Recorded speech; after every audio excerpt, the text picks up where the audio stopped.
Well, good morning from day, I think, 148.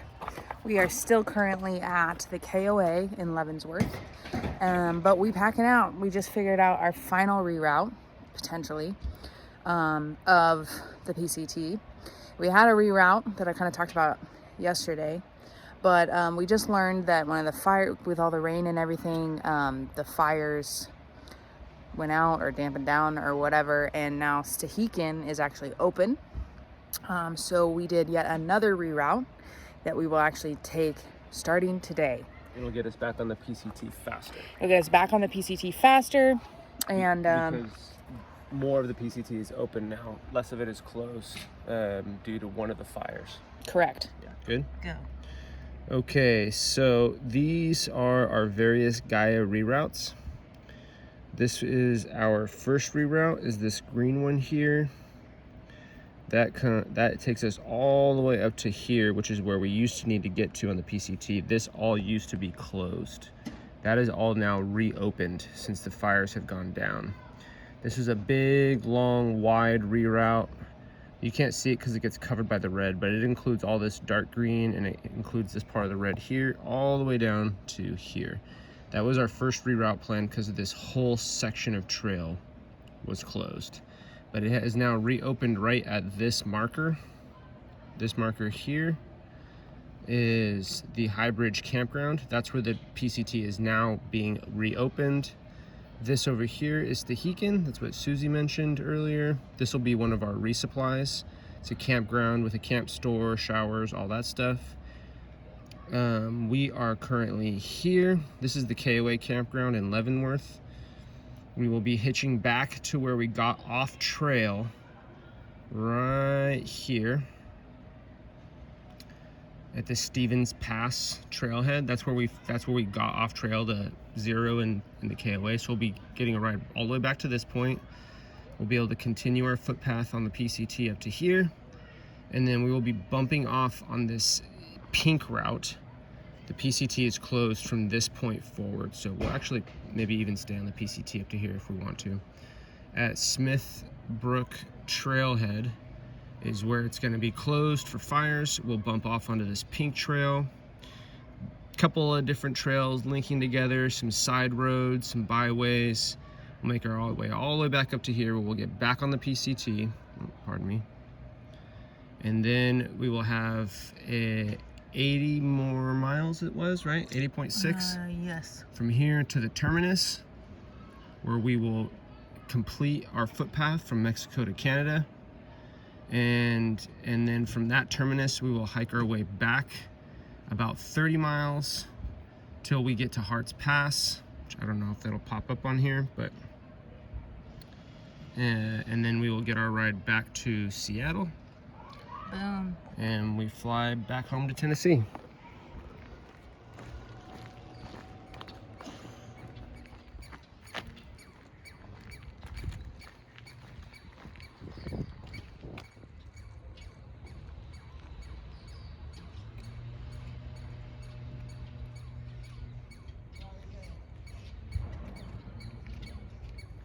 Well, we did it. We're officially leaving the KOA, and we are on our way back to Safeway to resupply, and then we gotta hitch back to trail. So it begins, our last 200 miles. The adventure continues forever. It is endless. It is non-stopping until it does.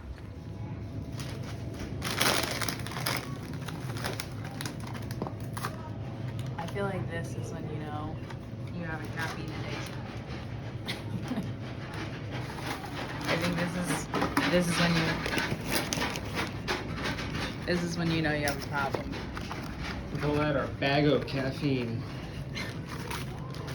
Well, we're in denial, so we just call it juice.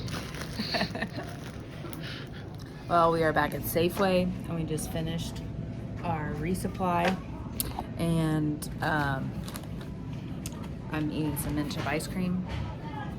What was I gonna say? Oh, so we're heading into a more remote section of the trail. This morning we learned that Stehekin was open. So not only was the PCT open in that section, but also the Stehekin was open. So rather than going west, we're actually gonna go, what would that be, east? We're gonna be going east. So it's 4 days.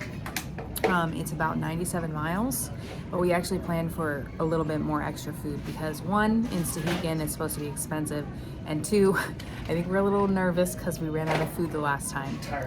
And we're tired of being hungry, like Bobby said. So we went ahead and got extra food this time, and it'll cover all of our bases in case it takes us longer to get through this section because we're going into unknown trails or whatever. But this is what our resupply looks like. So of course you saw our big old thing of caffeine. This is some trash I got in there. That's how much trash I got in this whole thing. We got Cheetos, Oreos, 2 boxes of the only bar that I'm not tired of. We got 2 boxes of Pop-Tarts. This is dinner, a couple couscouses here. Flavor Blast. Extra blasted, extra cheddar on the goldfish. That's the only kind of goldfish that you should get is this kind right here, Flavor Blast. It's so good. Gummy worms, tortillas for our meat and cheeses, cashews, salami, meat sticks, wet naps, always gotta have wet naps. And then these are our dinners. We got instant rice, mashed potatoes, and ramen. So all this is like our cold soak stuff. And then our meat and cheese and tortillas, that's like our breakfast stuff. And then the rest is just kind of like snacks. We ain't going hungry this time.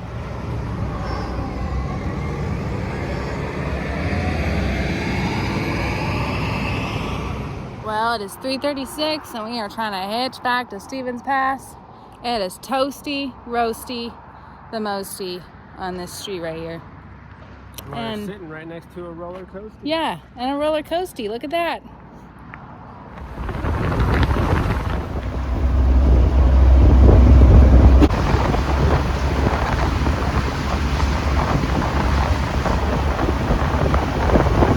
Okay, our second hitch of the day done.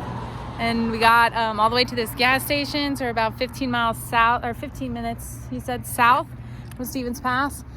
So we're gonna walk across this little highway right there and get our last hitch of the day.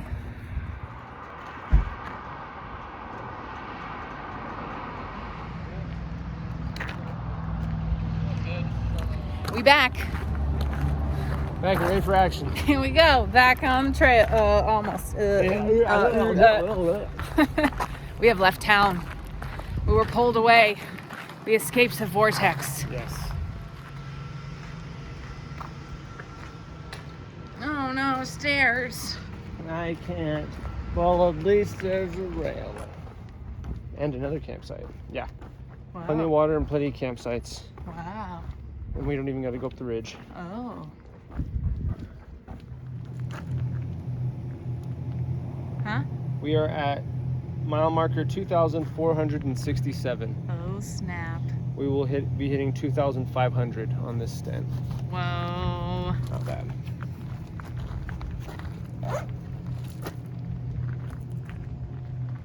Good. Immediate temperature drop, at least 10 degrees. Yeah. Yeah, I can tell because my face isn't all red anymore.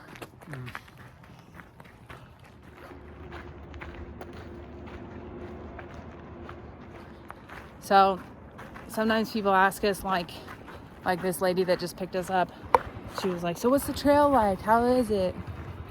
And also we're hiking next to a highway, so that's what that noise is. Bobby was like, what'd you say again? I said it's really hard to answer that question when they ask how's the trail, or they go, that's crazy, what's that like? And it's really hard to answer that question. Yeah. To drop everything, leave your home for 6 months. Leave everything you know. Leave everything you know. Spend the entire time hiking and camping throughout the woods and getting yourself in all kinds of crazy weather and scary situations and basically living like this sort of nomadic lifestyle where you have no home. Yeah. And yeah, we have luxuries. I mean, we're still in America. It's not like we're hiking through, you know, the deserts in Africa or something. Or Wakanda or whatever. Right.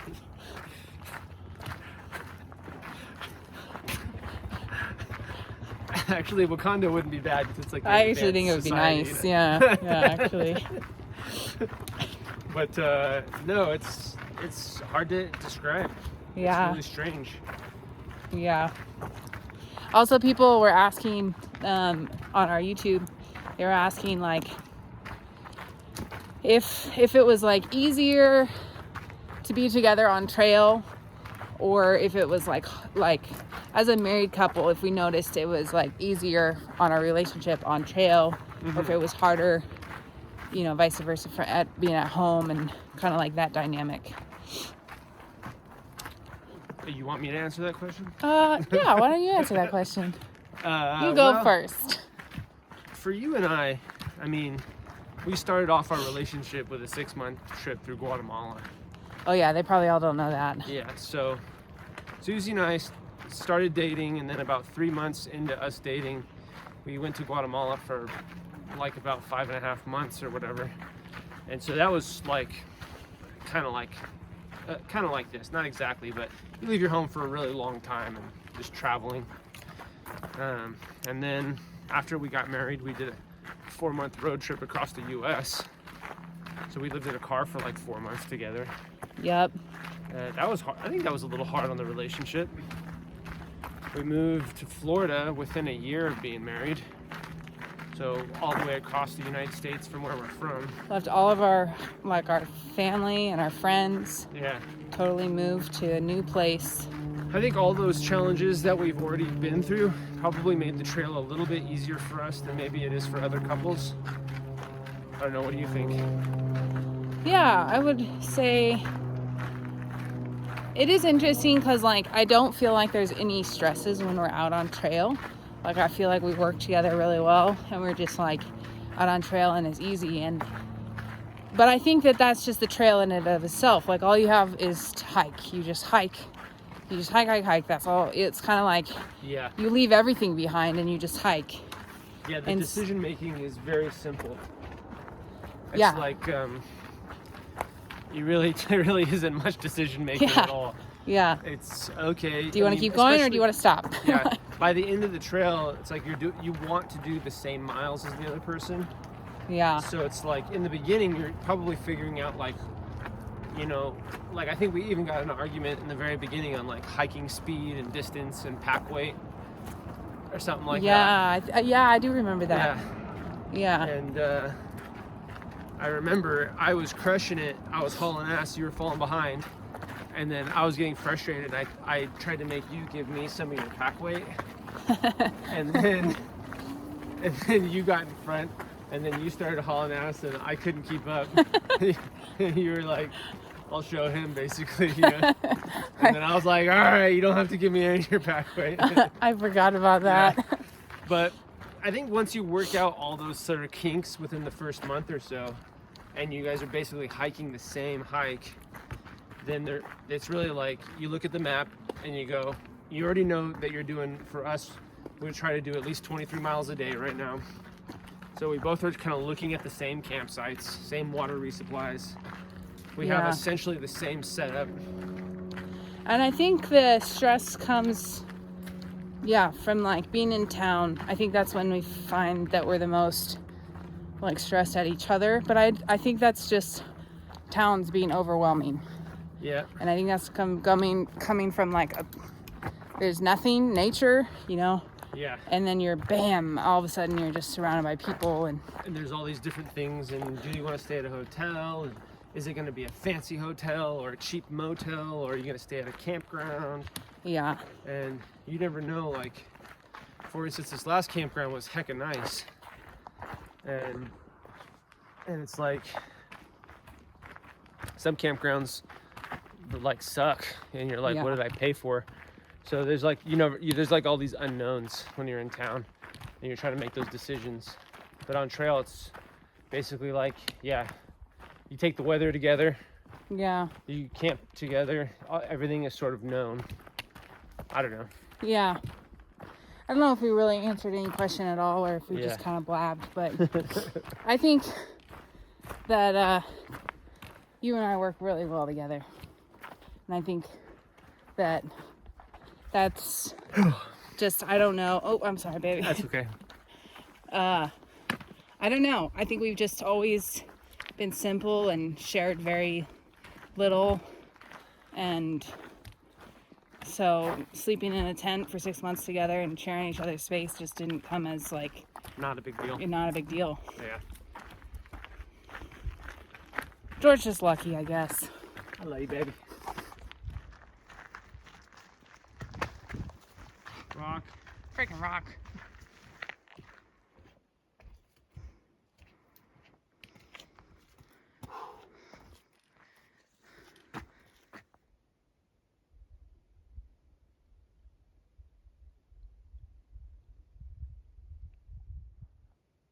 What you doing?